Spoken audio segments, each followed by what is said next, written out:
The Making It Conference 2023 was amazing, and I'm here to tell you all about it.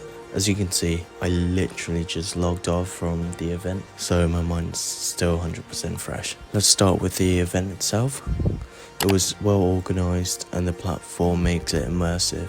Every speaker knows what they were talking about and everyone was so friendly at the networking lounge. The event started off with an introduction from 4 PM onwards. From 5 to 6 PM, the speakers had the opportunity to discuss their respective fields of work, covering areas such as law, tech, banking and finance, and consultancy.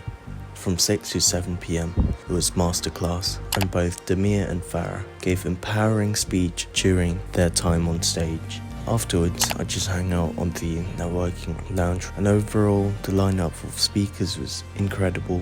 Industry leaders, entrepreneurs, and experts who expanded my skills and perspective on career goals. I connected with diverse attendees and found a mentor who provided invaluable guidance. The conference wasn't just about skills, it was about finding motivation through empowering success story.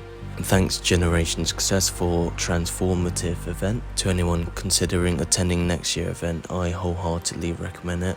It's an experience that leaves you motivated, connected, and better equipped for success. Thank you again, Generation Success, for an unforgettable journey.